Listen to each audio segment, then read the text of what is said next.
Well, good morning or good evening, everybody, wherever you are. As you can see, I have Matt Christiansen here, our special guest for today, and we have a really special topic to discuss. Matt, I really appreciate your willingness to talk about your family story, your brother's story. I wanted to start before we get into it to just tell everybody that I know that this topic can be really difficult for some people. Sometimes it's really cathartic to be able to share stories and to talk about it, but it can also be something that brings up a lot of bad memories. So I wanted to make sure that we had links in the description. If you need help, if a family member of yours needs help, there's plenty of links there. There's also links for Matt's brother's scholarship, also for more information about his story. And so please visit the description if this is a topic that hits close to home for you. We definitely, both of us, I think, we've been touched by this personally and wanted to use this opportunity to help others with the stories that we have. So I'm also planning to bring my husband Lynn in about a half an hour. 11-month-old producer willing. Hopefully she will take a nap and allow for the show to continue on. And as many of you know, he was in the special operations community as a Marine, and veteran PTSD, mental health issues, suicide is something that many of his friends have dealt with. So definitely, again, let's support each other through this, but let's welcome Matt. Matt, thanks again for being here. Why don't we just first start with, could you tell us about your brother Wade? I'm going to bring up his photo here. Yeah. And thanks for having me. It's a pleasure to Yeah. meet you and work with you. I appreciate the Yeah. opportunity to talk about this. So yeah, that's a picture of my brother and I, or my brother and me at his high school graduation, and that was 2008. So I was 20 and he was 18. And my brother was always fascinated with World War II history and the paratroopers. And so he knew right away that he wanted to join the Army, become a paratrooper. He went to basic training at Fort Benning, Georgia, a few months after this, and did that in the fall of 2008. Then he went to jump school at Fort Bragg, or no, that was also at Benning. I forget, but he did jump school in January of 2009, and then was off to Kandahar, Afghanistan, on deployment with the 82nd Airborne. That was in August 2009. So my brother was in Afghanistan with the Army for 3 or 4 months, or maybe a little more like 4 or 5 months until the actual incident happened. So it was really quick. He wasn't there very long. Yeah. Mm-hmm. And this was all outside of Kandahar in the Arghandab River Valley, which is a very, it's one of the more dangerous places in Afghanistan, and has been the whole time. But this was always what my brother wanted to do, even to this day. And obviously things took a very tragic turn, which we'll get into. But even to this day, there's no doubt that's what he wanted to do, and that's what he was supposed to do. Sometimes you look back at things and you wonder, well, how would things have turned out if he had done this, or maybe you persuade him to do this or something like that. This is what my brother was supposed to do. This is what he wanted to do. And I don't know if I've ever seen him happier than some of the photos and videos of him in the Army and in Afghanistan. He really loved it. And what do you think when he was talking about signing up to be in the Army, or when he would tell you about what he liked about it? What were the things that he valued about that?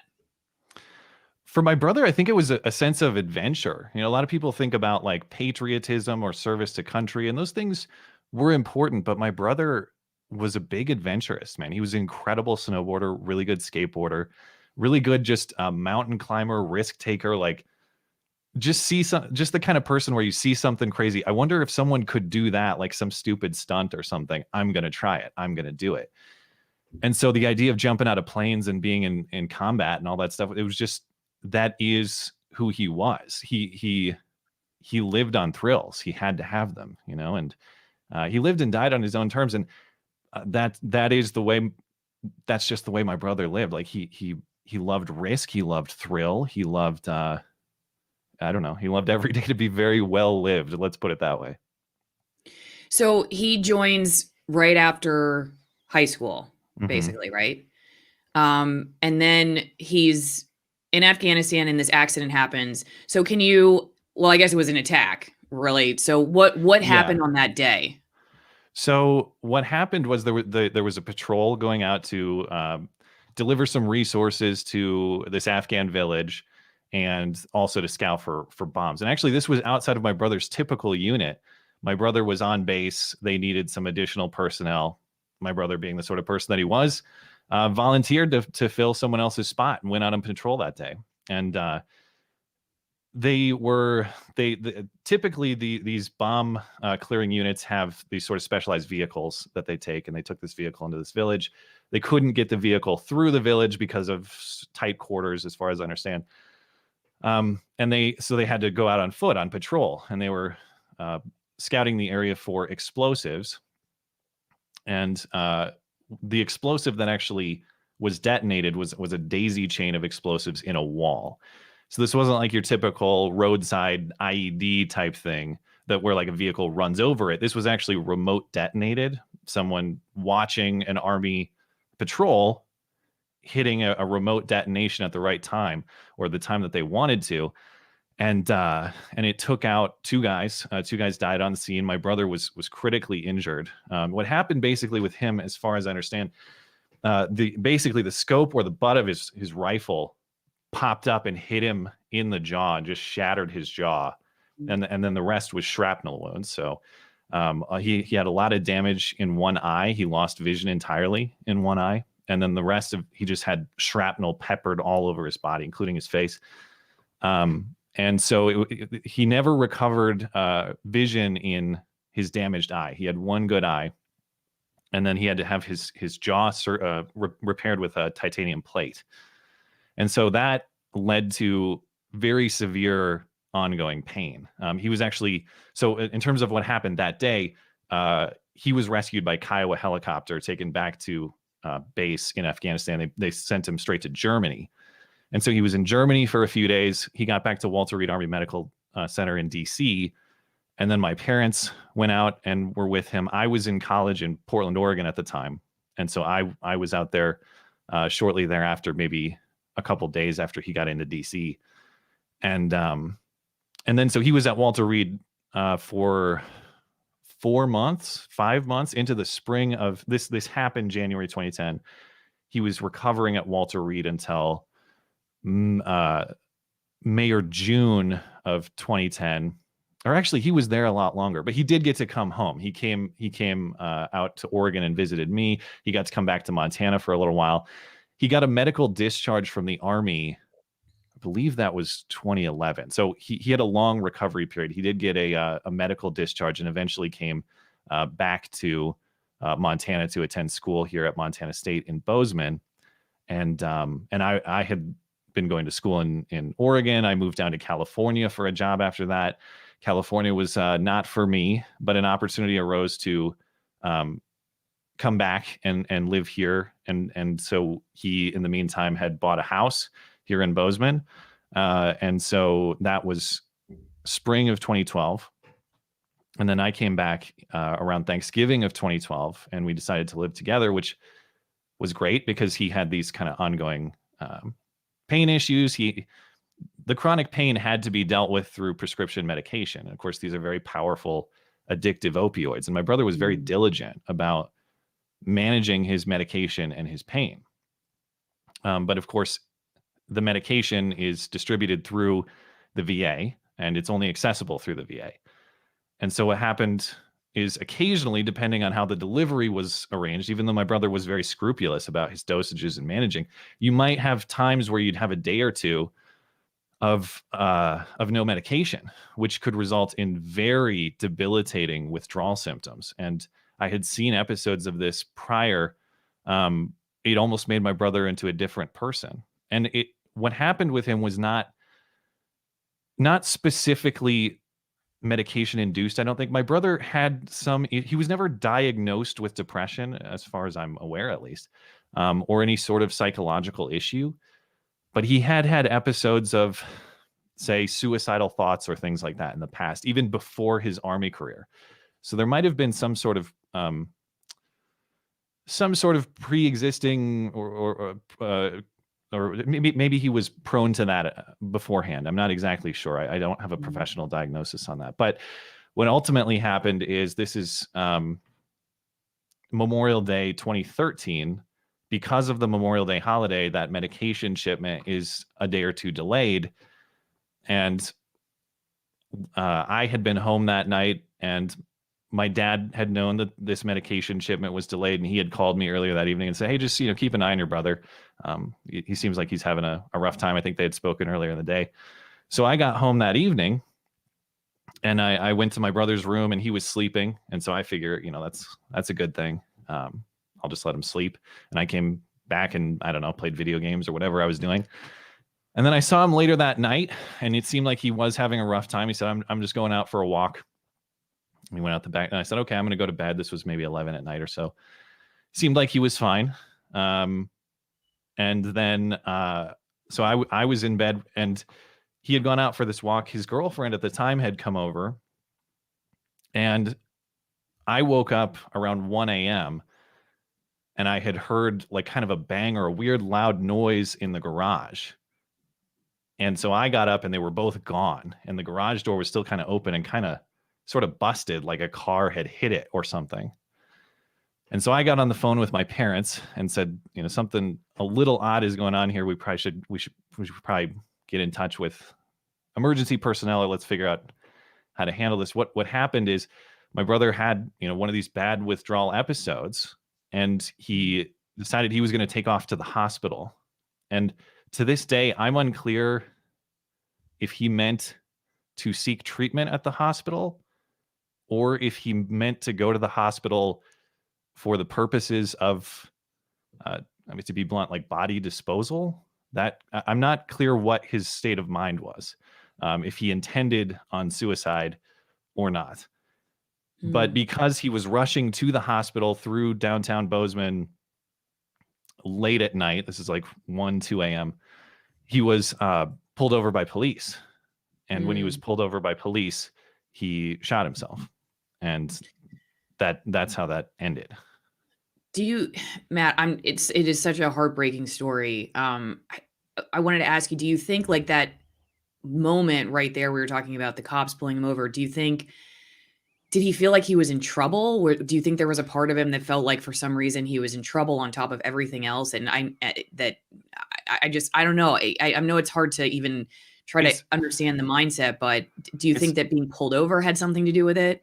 It might have been the sort of thing where like, I'm just so sick of everything. I'm so tired of, you got to remember too, that the pain that he dealt with, I mean, he would describe it to me as the worst dental pain you've ever had in your life forever, And if any of us have had a bad dental experience, to me, like going to the dentist is still the worst thing of all time, just to get a cleaning. I can't stand it. So if you're telling me I have to deal with the worst dental pain of all time forever, and I have to manage it with highly addictive, dangerous medication, I think maybe it was just that thing that was like, I've just had enough.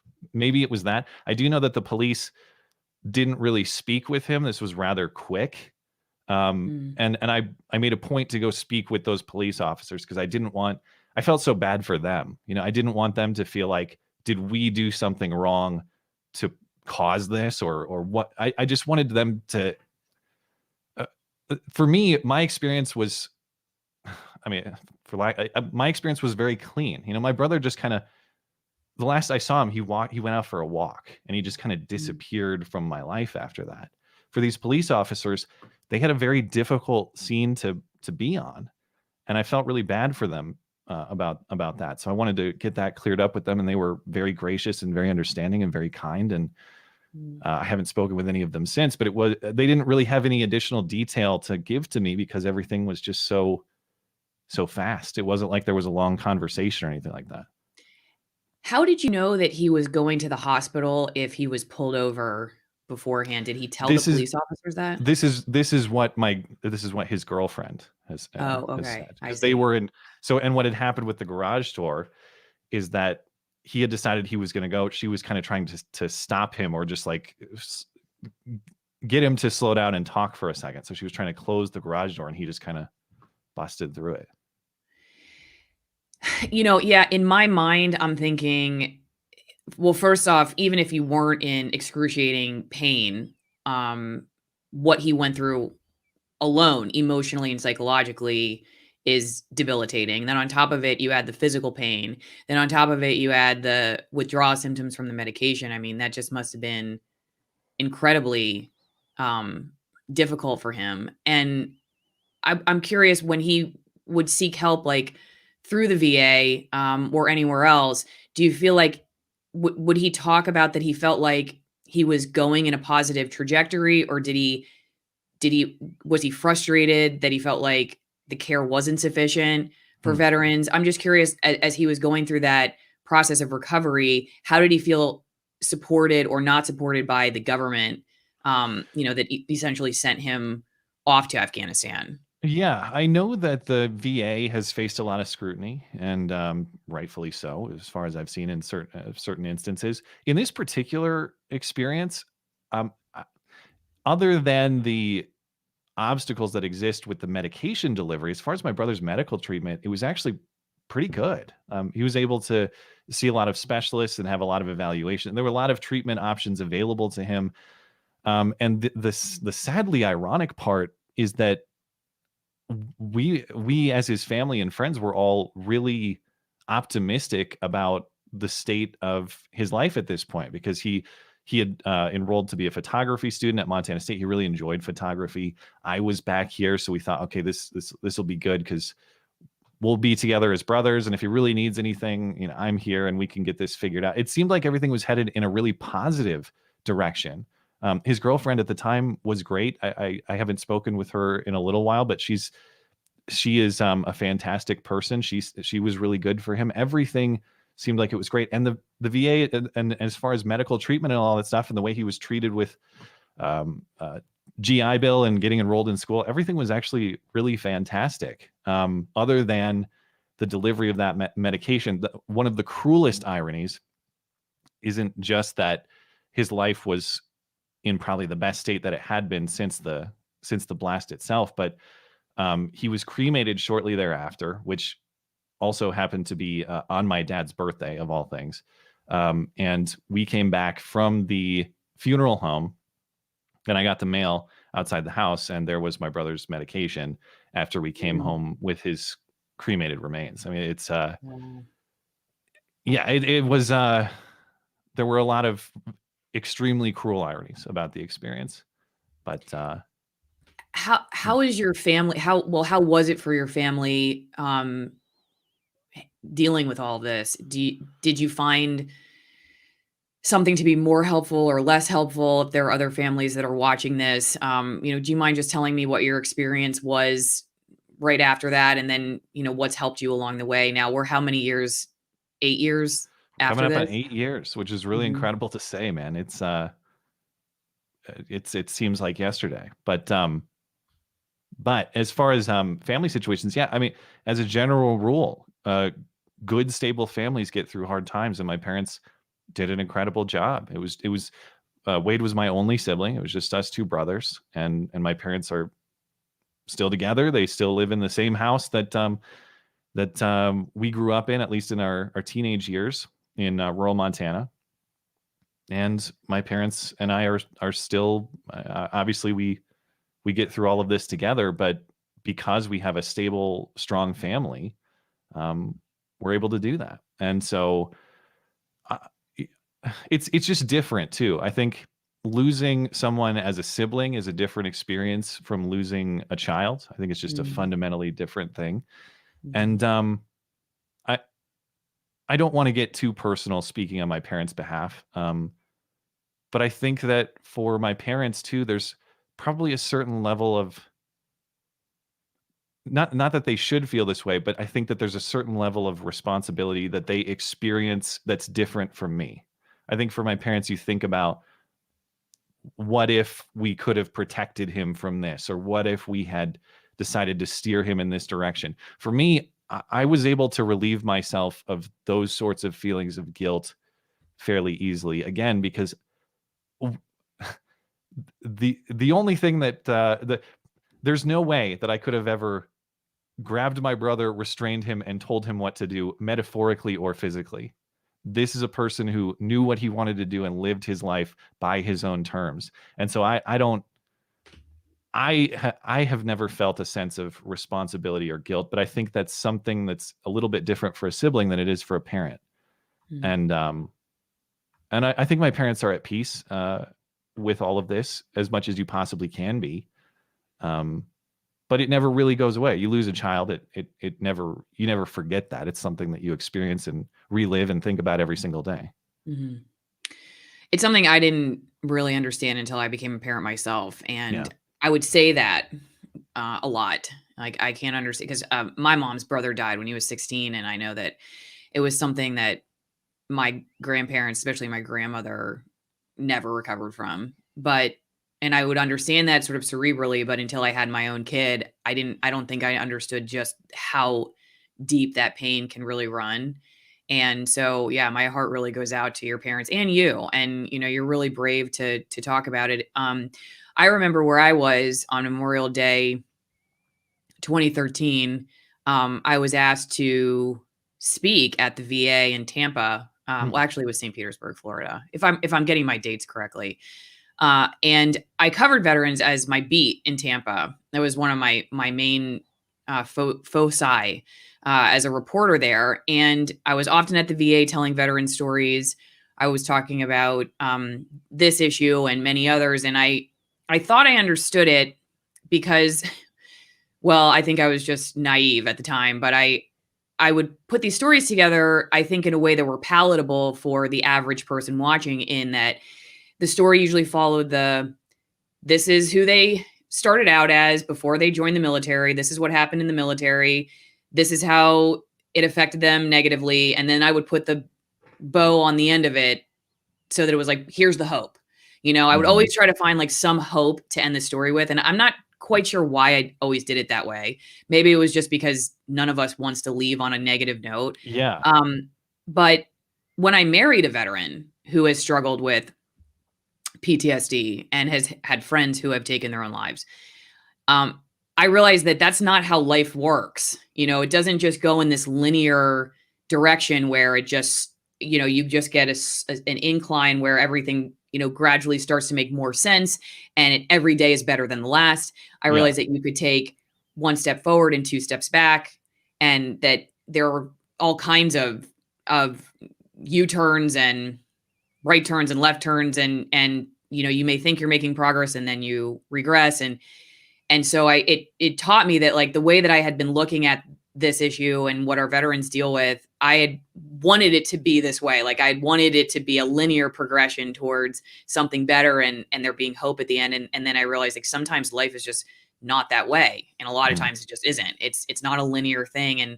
And then sometimes if you think it's supposed to be, then there are all these other added burdens that come along with, like, well, why isn't it? Why am I not getting better? Or why wasn't yesterday or today better than yesterday? Why am I doing worse? And then all of that stuff, I think, can be harder on people. I wanted to just, read a couple comments from people, of Sure. And then support. There are a lot of I have people some that, thoughts on that too. Kind of the yeah, please go ahead, the and then I'll put some stuff up. well, I want to be while I'm kind of opening up about this in a way that I haven't discussed with my audience in detail, at least before. And thanks again for the opportunity to do it. Mhm. The positivity is that there is nothing, there's no experience, there's no person that was more formative for me in creating the person and the the thing I do online than my brother was. And after what happened, I had a very difficult choice to make in terms of what to do with my life. I had the this was his house. We either had to clean it out and it would go back to the bank, or I had the option to buy it. I made the option to buy it and try to build a life here. Or I took that option, at least because I just, it felt like the right thing to do. And ever since then, it's been my mission to build a life in this house that he would be proud of, that he would approve of, to make the sort of memories that were supposed to be here. And really, that's what my channel has been built on.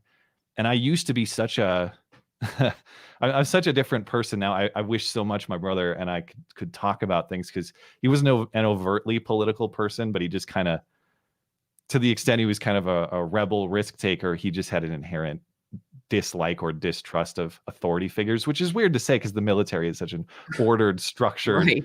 do as you are told type institution. But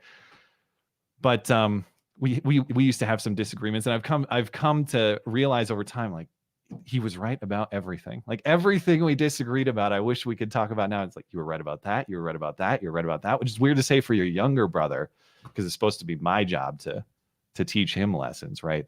But nobody taught me more lessons outside of maybe my parents themselves than my brother did.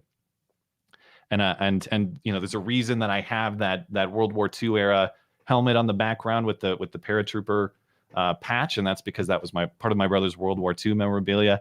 I've got the 82nd Airborne flag on the back of the display here. That was also my brother's. There are little bits and pieces that I don't talk about frequently, but while I'm discussing it, like, yeah, this is what made me the person that I am today, and what built what I have today. And that's really the backstory behind it. And part of that personal growth, in addition to just having different opinions, I used to be so risk averse. Like I would never. I was the opposite of my brother. Like, I will play Mhm. everything safe, straight and narrow. I Mhm. will never ever go outside the lines. Mhm. And part of building my channel has been taking risks, in much the same way I gather from your backstory. Like, you've decided, this job I had is not for me. I'm going to go do something else. I'm going to take a little bit of a risk and try something new. Same thing for me. I probably would have never done that without my brother's influence. And I'm so proud of what I have for taking those sorts of risks. And that's my brother coming out in me, I hope. Well, that's a great legacy, for somebody to leave, really, because we need more people who are willing to shed the, I think, fear of going along with it, I guess, just like going along with the flow of Hmm. societal conformity, and being too afraid, I guess, to be sort of cast out. And I was going to say that I have a younger brother too, who has a similar personality, and he's 6 years younger, but I would say decades ahead on the information that he's seeking on, like, what's going on right now in our country. And I think that probably is part of that personality, is that they will take risks with ideas, not just with their behavior. And Yeah. obviously there can be negative consequences to that risk taking behavior, but ideologically, or I guess intellectually speaking, it can also translate into people who are, they're not afraid to seek alternative viewpoints, to seek alternative information. They, as you said, tend to be distrustful of what authority figures are trying to um, elicit from their behavior. So so they're paying attention closely to that, which I do think it is really interesting that your brother wanted to be in the military, um given that personality, or that skepticism. But no, I think that your ability to incorporate the lessons that you learned through your relationship with him, I think that gives you the meaning and purpose to continue on. Where I think when people, I mean, I remember reading Viktor Frankl in graduate school, who was taken to one of the concentration camps during World War II, and he was a psychologist, psychoanalyst. If you're not familiar, I think maybe most, I think, well, he was. Obviously, he's not like as well known as Freud, but I think a lot of people who are in that world sort of know him as somebody who gave us the idea that meaning and purpose really do matter. It's not just about unconscious thought or the urges, that we have, like Freud would talk about all that stuff. But Frankel figured out that the people who were most likely to survive the concentration camp, as he was just sitting there and he had, I mean, he was just trying to survive himself and he had time. So he was just paying attention, were the people who were able to find meaning and purpose to whatever it was, whatever they were handed, whatever the terrible instance was. And then he was also marking down when people sort of gave up and died. If it was, of a, say, a physical ailment or something while they were there, that often it corresponded to just not wanting to go on anymore because they just didn't feel like there was any meaning or purpose to their life given their circumstance. And so I think Yeah. it is definitely something that really affects us that perhaps we don't think enough about. Yeah, and there's nothing that whipped me into shape more than this did, and made me become an adult in faster form than this did. The 6 months after are kind of a blur to me. I honestly don't remember a lot of what I did. I know I sat around and played a lot of video games after this happened, and that's understandable given the shock that I had just experienced. But at some point, you get to thinking, and I realized very quickly, like, okay, this is the situation that I'm in. I can sit and relive that, and I can sit and think about how I could try to restructure the past, which is impossible. I can sit and feel bad for myself and point fingers at other people, or I can get started on cracking myself into shape and taking control of my life and building something on top of these ruins that exist right now. And that's been the quest of the last 8 years, and I'm really proud for what I've been able to do on that. And I my perspectives on the afterlife and faith and all those things, that's a journey that I'm still on intellectually, but I really hope that he's out there somewhere looking at this and thinking, damn, that's pretty cool. That's really good stuff. And he's happy about it and proud about it. Yes, and I will have to have you back on the channel to talk about that topic, because that's my journey too right now. And it is one, I believe that, I don't know, some people might say, just turn that off. Like, you'll never get the answer to turn it off. But I tend to be the opposite. I feel like somewhere in that crucible is freedom. I can't really quite voice it, but like the release of the fear, I guess, of loss in this life, in this world. There's something very freeing, I suppose, that until we can detach a little bit or even a lot from that fear, at least for myself, all I can say is that I feel like that's the next step. That's like the next big step from a intellectual and spiritual and physical level. Fear of death is very constricting. Without getting too political, I think a lot of what we've watched over the last year is a very high level of fear of death, and an attempt to avoid death potentially at all costs. And I do think that one of the things I admire most about people of faith, as I continue thinking about it myself, is just their proper perspective on death, and how there's a certain acceptance, maybe comfort is the wrong word. You don't ever want to greet death with comfort, but there's an understanding that it is a part of a life well lived. And to have a proper perspective on that, I think you phrased it perfectly. It is very freeing. You don't live this life in perpetual fear of it, or altering the life that you're living right now, or letting each day go by without properly living it because you're afraid of what's coming in that way. That is one thing among many things that I admire a lot. And I hope to really, I hope to get there. I hope to have that perspective that they have, so that each day that you do have is well lived and fully taken advantage of. Yeah, and I think you realize too that there's not much else the world really can take from you. And if that's something that they can't take too, on top of everything else, and I think it puts a lot of other things in perspective. Like, well, what if? Because I remember when I first started talking about some controversial stuff on my channel, I'm thinking, what if they come after me? What about finances? What about living expenses? What about our house? What about, you can just go down the rabbit hole. And then, but if you really like, well, what is the end of all of that?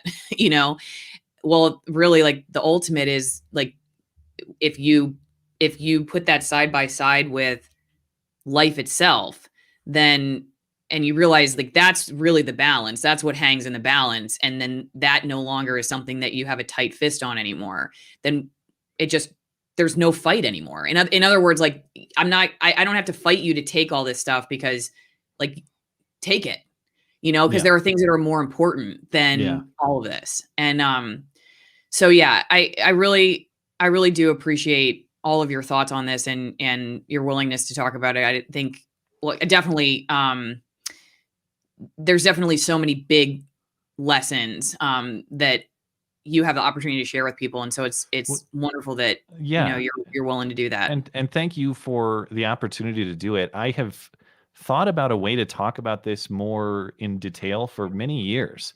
But I never have figured it out. One, because it's very emotional for me, obviously. Two, because it's my channel. I don't want it to be about strictly me, and I never wanted this to be some kind of like sob story or something like that.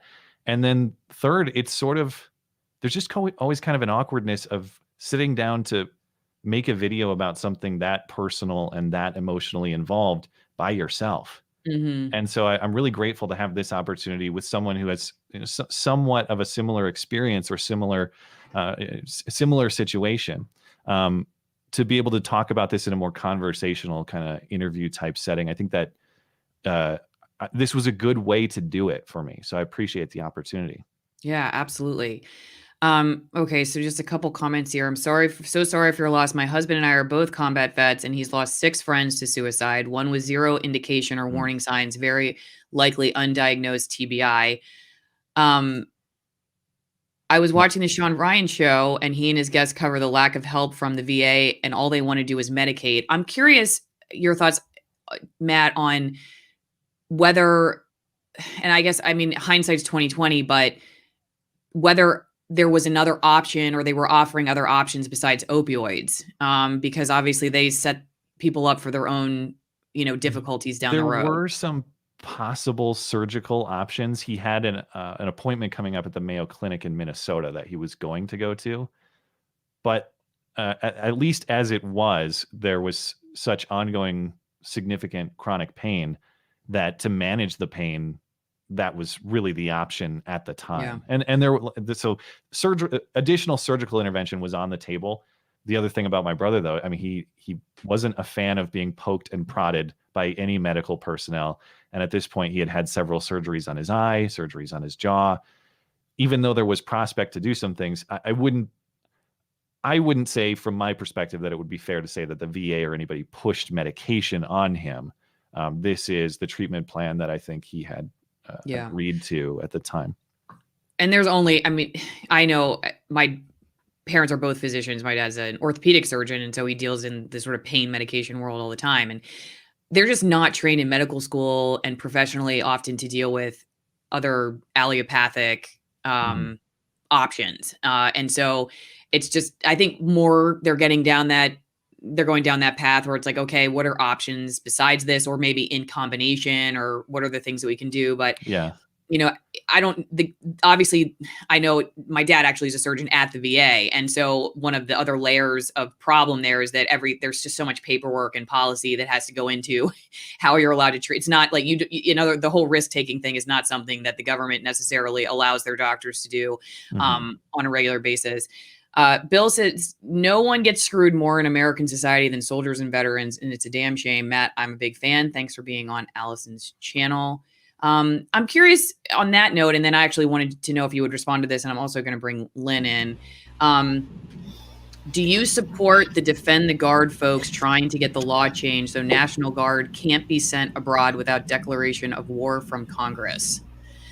So do you have, if you have any thoughts on that question, but the prior comment, I'm curious how your brother felt about that idea, because you often hear veterans get screwed. I've said that. I say it all the time, but I'm not a veteran. And I know, like, Lynn, you could talk about this too.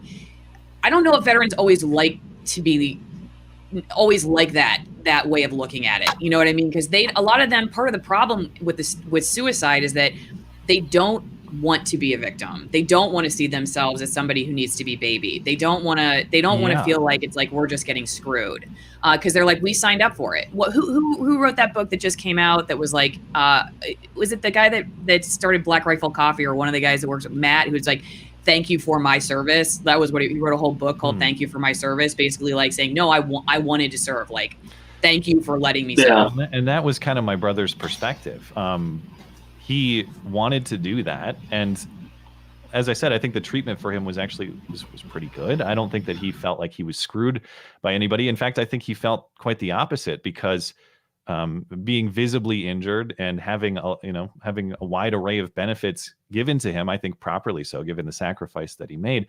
But he would commonly say, I think it might even have the reverse effect, where sometimes he felt a little bit of guilt. He's like, listen, I signed up to do this. I got blown up. That's what happened to me. I got blown up. That's what he used to say.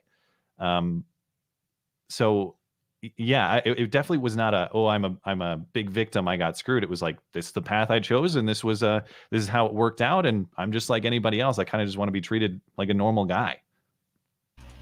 Lynn, does that kind of ring true? Yeah, I mean, well, first, Matt, thanks for letting me participate in this. Thanks for joining. I know how significant it is. And the suicide thing is, man, that's just such a tough nut to crack.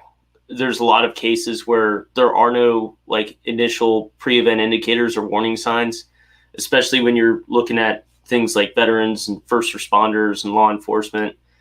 And it's kind of, it's just tough. The aftermath, the wake it leaves is even when you walk through it yourself, you still kind of have a hard time putting it together. But yeah, it's, you know, it's kind of one of those things where, just from my experience, some of it is a control issue. It's about having the ultimate control over your destiny. There was trying to think of who the comedian was. There was a comedian who actually talked about suicide, and he you know, he made it a joke of it, but it was, you know, how do you make something lighthearted that's a pretty heavy topic? And that was essentially what he alluded to, is like, you know, I have the ultimate control here. I could just end it all. And I know in conversations I've had with, I've had plenty of late night or early morning or drunken phone call conversations with veterans who are, you can tell they're, you know, they're trying to put it together. They're trying to figure out like, all right, what am I doing? Where am I going with this? How do I handle this? You know, so to speak, to talk them off the ledge. And it's just the thing that always rings true in my mind is, hey, you're using a permanent solution to a temporary problem. So there is that aspect of it. You know, with regard to your brother, not to try to make the mistake of trying to, you know, overanalyze it or anything like that. But, you know, I could foresee, as far as the mentality, like, you know, hey, here he is trying to go and solve his issue that he's dealing with. And for service members, things like getting pulled over by law enforcement stuff, that's like a big deal. Like, it feels like it can be a life-ending thing. I mean, when you're in the military, if you get, even though he was out, but the mindset is you get pulled over by law enforcement or something like that, not only are you going to have to deal with the civilian repercussions of that, but then there's your career, there's additional trouble you get into in the military. And then when it comes to things like your jobs and your background, because your security clearance, and there's all these other things that get wrapped up into that. And if you're already kind of in a state of mind where, you know, I'm sure he was in, dealing with, like, you know, the fact that he didn't have his meds, man, it's just, it's terrible. And at the end of the day, not to sound crass, you almost have to ask, is like, does it really matter? What really matters is the fact is, like, you lost such an amazing human being who had such an impact on your life. And so the fact that you're not letting that end there and having the courage to come in and talk about it, because you know, there's a lot of things I do on the side work. Like, I work with a couple different nonprofits, and it's hard to tell those stories. And the biggest thing I see for veterans too, like survivors, because that's how we look at ourselves, as survivors to a certain extent. You see something like that happen with somebody and you go, my God, man, you made it. you walked the crucible, you made it through on the other end. And then this happens. And there is that, you know, like with some of the stuff I teach, you look at like how human beings deal with a non-standard observation, right? So I experience, or I see a non-standard observation, the very first thing that you go through is denial. If it's a critical situation, that's a very dangerous thing, because it can stop you in your tracks and prevent you from making a decision when one needs to be made immediately. Once you make it through denial, and this is where this is key for veterans and first responders and people, you know, even like yourself who've experienced a trauma now, initially you're going, thank God it wasn't me. But then over time, because your social filters in your, you know, forebrain starts thinking like, well, why was it them and not me? Yes. And veterans deal with that a lot. And that's a precursor to PTSD. That's survivor's guilt, that's survivor's grief. Right. My brother was never diagnosed with PTSD. He was screened for all that stuff. But many conversations we had about just the, like, why am I here and they're not kind of stuff. And even to the point that, like, I remember, like I said, this happened right after Memorial Day 2013. So this happened late on a Tuesday night, early Wednesday morning. That Monday was Memorial Day. And I remember my brother was out in the living room and he was scrolling through his Facebook or something. And he was almost annoyed because he's like, why is everyone saying Happy Memorial Day to me? Like, this day is not for me. This day is for those guys who, were in pieces out in the valley kind of stuff. That's what he would say. And so what you're talking about is exactly the same thing, exactly the same stuff he would say, and exactly the sort of conversations I would have with him. Matt, what did you think about the question on the National Guard, or even just, there were another comments about the military in general needing a congressional declaration for them to be sent into, combat versus the way it's done now? I don't know enough about this National Guard bill to opine. I'll probably have to punt on that one, unfortunately. I just don't know enough about the proposal to tell you what I think about that. To talk about, in general, I would prefer that we stuck to a more constitutional system of deploying our military. I would like to see Congress claw back some power on that. It's complicated because we've had a history of Congress punting that authority to the executive, giving kind of unending authorizations to make war, to deploy troops, all that sort of stuff. I'd like to see a lot of that stuff scaled back. I'd like to see Congress assume its proper constitutional role. That said, in this particular story, do I feel like that my brother was unjustly sent there or anything like that? As I've said, I don't know that I've ever seen my brother grin more than he was in in the armored vehicles in Afghanistan, or sitting in the turret or whatever. Like, that was him. And there's a big part of me that believes if he never had that experience, I know he would have been sitting around longing for it forever. So he got exactly what he signed up for. That it's what he was looking for, and I have no doubt he was supposed to be doing that. Lynn, do you have any thoughts that you'd like to share? Otherwise, I'll go to another question. Yeah, I got a couple things. First one, it's going to kind of break from the tone or the mood of what we were just talking about. I was, because obviously I was the executive producer. She was giving me some direction in the beginning, so I missed some of your breakdown of like what your brother did. I did hear 82nd Airborne. I grew up next to 82nd Airborne. It was kind of funny because I grew up in North Carolina. And a lot of different reasons why I joined the Marines. But one of the additional ones is I was like, well, I don't want to get stationed. They called it. I don't know if that's accurate. Vietnam, exactly. Yeah. Yep. And I was like, well, I don't want to I'm not going to join the Army for a bunch of different reasons. One of them was I did not want to get stationed in North Carolina because that's where I was from. And of course, I got stationed in Camp Lejeune, North Carolina for 7 years when I joined the Marine Corps. Sure. But I heard you talking about him going through airborne school in Benning and stuff. What year did he?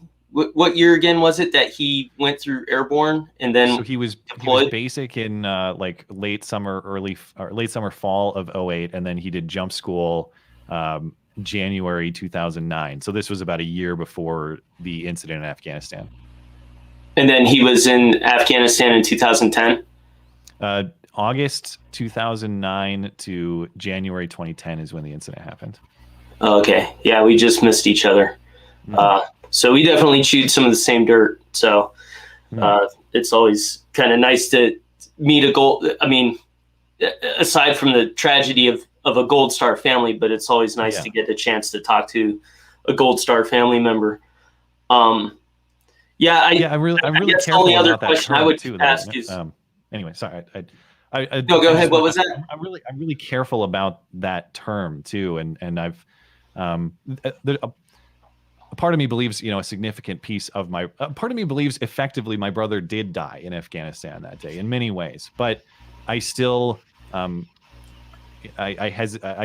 kind of hesitate on that term just a little bit because it's just different. It's not that one is better or worse or anything, but I just want to make the distinction between the guys who died on the scene there and my brother who succumbed to injuries in a different way later is the only thing. No, and actually, I mean, fair enough. There have been it's sort of sensitive to me because there were even in the aftermath there were people who responded to the story trying to make that distinction. I don't want to go too far into this, but like comments like, oh, like this kid wasn't killed there, he killed himself later, as the it just really dismissive things like that probably aren't even worth our time. But that term has just, it's been a battle for me in the past, is all I'm saying. Yeah. No, I understand that, and I apologize if that no, I didn't hit you the wrong way. I've been accused of trying to claim that term in the past, and so I kind of wanted to just clarify a little bit. First of all, I'll say as a veteran who did walk that path through 2 combat zones and held people in my arms as they took their last breath, I don't really give a damn about any of those opinions. Number one.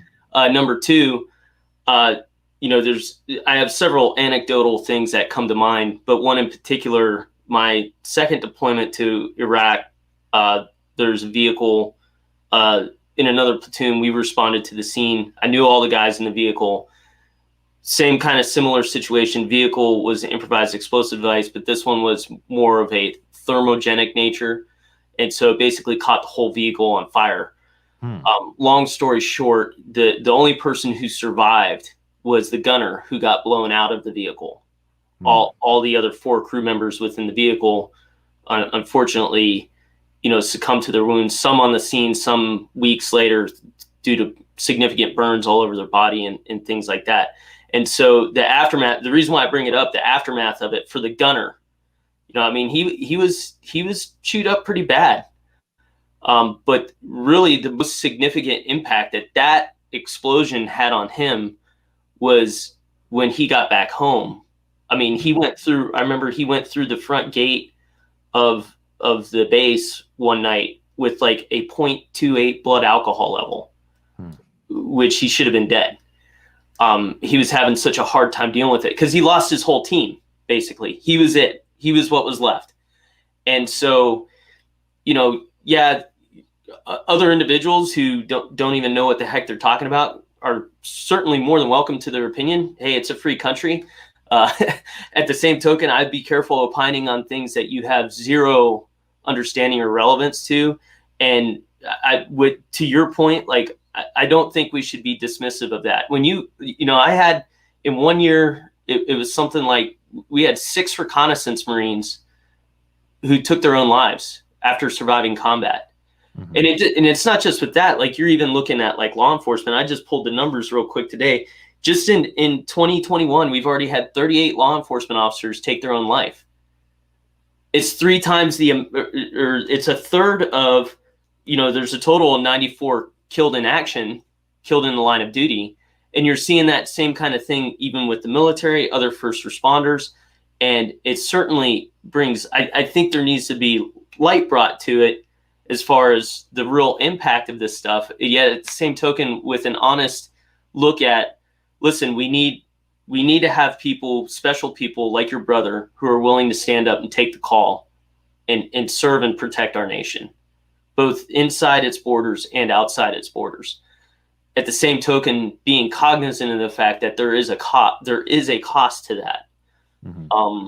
And I'm with you on that. It kind of, sorry for getting a little passionate about it, but yeah, to be dismissive about, first of all, family members lost, but second of all, the service, like nothing that your brother did changes anything about the fact that he honorably served his country.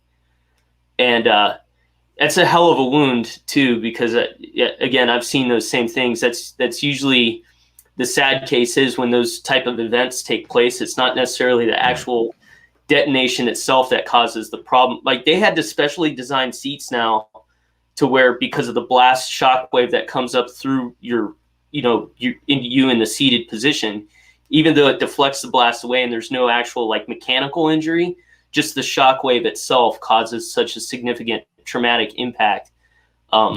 So it's and I appreciate everything that you have to say about that, and I hope it doesn't come off like I'm trying to tell you that you're wrong, because I'm not. The only perspective I'm coming from is my family has had accusations made against them in the past, which obviously I did not appreciate very much, and I don't want to have those accusations made again. I'm coming from a family protection perspective, not a you're wrong. That's a shame.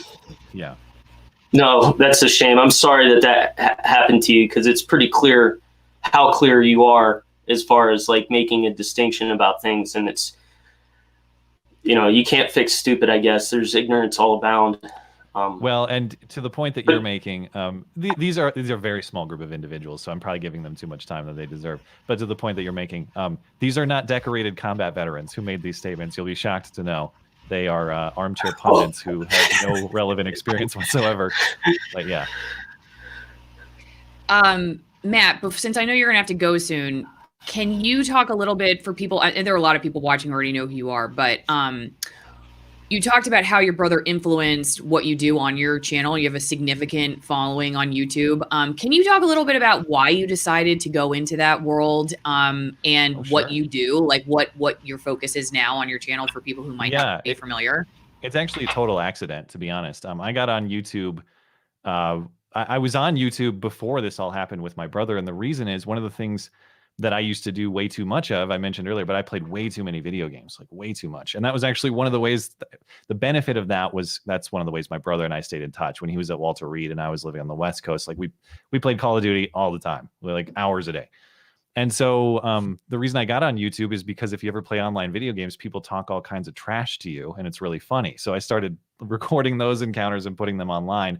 Over time, I kind of got away from that content because it got harder to make, and we all become adults someday. But I had this kind of small audience, and I've always been interested in politics, although some of my perspectives have changed over time. But I just kind of want to talk about the news and about politics and about my thoughts on that. And this was right about the time where, in my view, free speech as a principle, a social principle, was eroding and becoming under attack. And I wanted to talk about a lot of these issues a lot more. I used to consider myself like a progressive politically, but I'd always been very pro free speech, free exchange of ideas. Everyone should say their piece. Ideas should battle it out. And that's really been how that's really been kind of the focal piece, that and more broadly over time, just constitutional rights generally, philosophy of freedom and liberty generally. That's been what I've been talking about on my channel for the last, I got into more social and political commentary probably about 6 years ago at this time. So the motivation to do it certainly is in large part thanks to my brother. The reason why I started doing it is pure accident turned something great that I'm really thankful to have and really happy about. So that's the quick story of how all that happened. And if people are interested in checking out my material, my thoughts, I'm posting a couple short focused videos each week. I also do a long form podcast show on Sunday nights on my channel as well. And the website for all of my material is mattchristiansenmedia.com. You can find all of my material there. It's a long last name, but it's Christian like the religion, SEN, mattchristiansenmedia.com. I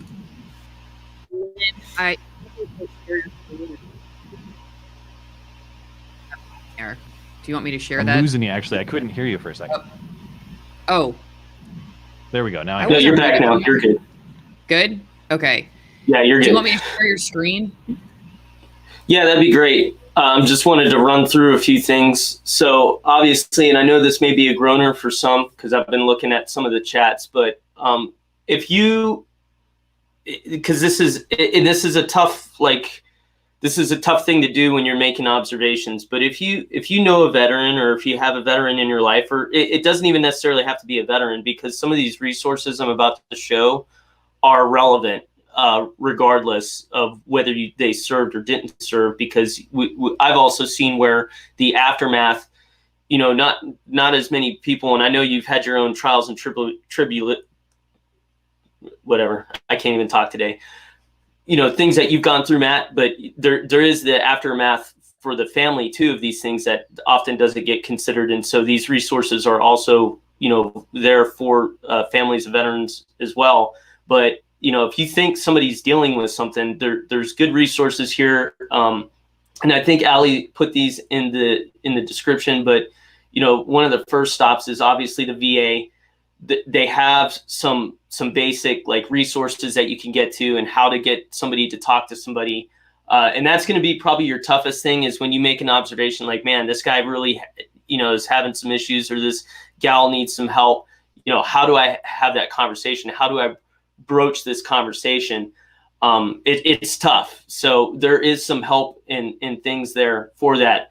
Another thing I want to show everybody or direct their attention to is, and this isn't necessarily directly for veterans, but I've had the experience of this group. It's called the Sotil Center for Resilience.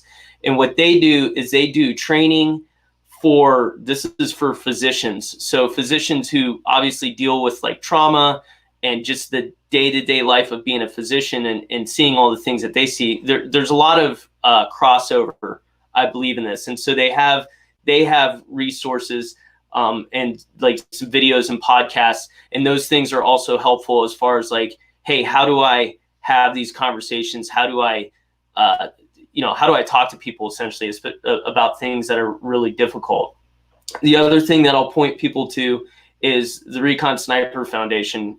Full disclosure, I'm a strategic advisor for them, but the Recon Sniper Foundation, like a lot of other veteran-based organizations, first of all, it's not just for reconnaissance Marines or scout snipers. It's for anybody, families and service members, current and former, to get resources. And everything from, like, we have our Team RSF, which engages in extracurricular activities and also professional level, like athletic sports, everything from like competitive shooting all the way out to like hiking, fly fishing, and like horseback riding, all kinds of, there's all kinds of different things. We have a jump team that's a parachutist team. One of the big things that's coming up is Rewa 2021. Rewa Ranch is it's an amazing facility. It's a ranch, and they, amongst some other high donors, help by making this.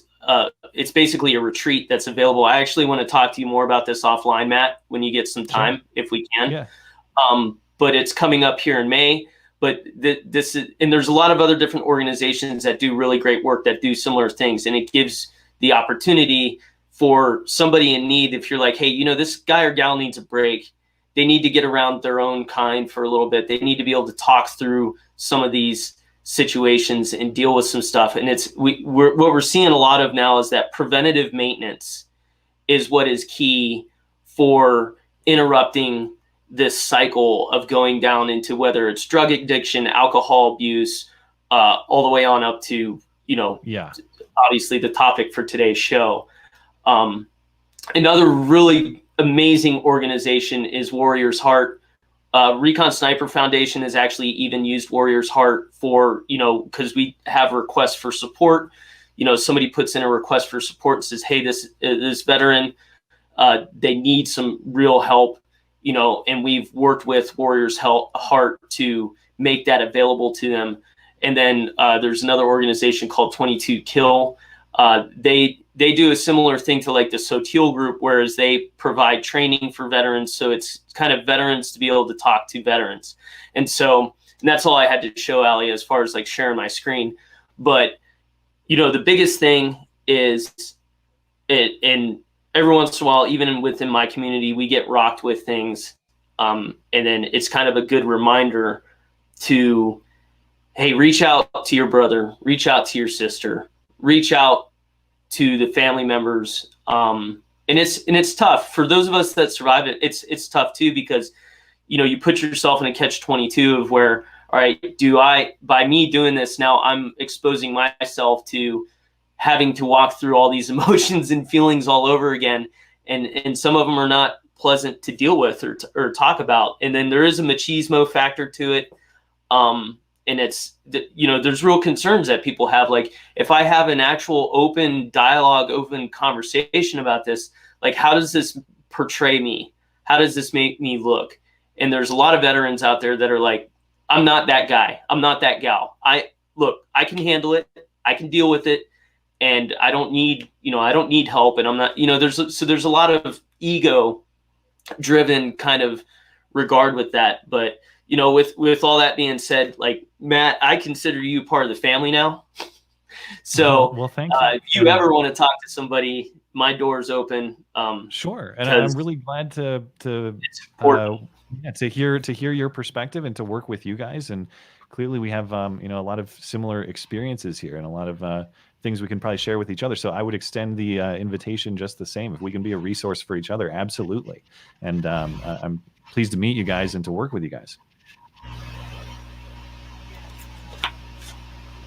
Really, it's been an honor, Matt. I just wanted to read you a couple quick super chats because I think they're. If I could, I should have told you ahead of time. I know you'd asked about organizations. It totally spaced my mind. Yep. But it came back to me. One group that was really beneficial to my brother and that my brother worked with as kind of it's Operation Second Chance is the name of the organization. They're based out of DC, and they do mostly retreats for wounded veterans and their families. They come out to Montana here a lot. And they do. And my brother had actually benefited from the retreat when he was in DC, but they took him on as kind of an advisor or like kind of sort of quasi staff to just go along on the trips and talk with the other veterans. So if you're looking for a great charity that helps wounded service members and their families to just relax for a minute in a beautiful setting, that's a great one. OperationSecondChance.org is their website. Awesome. Okay, that's very helpful. I can throw that in the description as well. Okay, so I'm in late, sadly. Thank you all for doing this one. Really, thank you, Matt, Allison, and Lynn. And Mike says, Matt, I wish you all the strength you need to carry on. Bless you and your families. So thank you all for the generous super chats. And I will add some of the veterans who follow my channel are a little skeptical of donating on YouTube and other, so which I totally understand. And we had somebody, a Vietnam veteran, send us some silver, which is amazing because I'm just going to add to my prepper silver collection. Very cool, yeah. I will.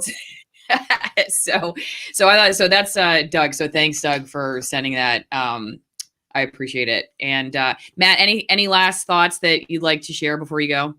No, I think this conversation went even better than I had hoped it to, and I really appreciate the opportunity to talk about it because these are the conversations that I really only have with my closest family and my closest friends, and it's such a big part of who I am, and it's such a big issue. It's not just for me, right? Talk about how many guys you know and how many people are affected by this. Every single service member that's affected by this has an extension of family and friends. A lot of people are touched by this issue, and I've just never really known how to come talk about it publicly in a way that felt right. And this was that for me. And I'm just really thankful to have had that opportunity. I appreciate it. Yeah, absolutely. Thank you again. Lynn, any last words before we go? Just for those who are either just tuning in or, seeing this after it went live or whatever, like just understand the amount of courage that it takes for somebody like Matt to talk about this. There's a lot of other things that get kind of pulled into this subject. And so it should be recognized, like, dude, it took a lot of courage for you to do that. So hats off to you. Not quite as much courage as the experiences you've had, but I will take the compliment, and it's very kind of you. Thank you. All right. Well, we'll wrap it here. Thanks, Matt. Thanks, Lynn. And we'll see you guys next time. Take care of yourselves and each other.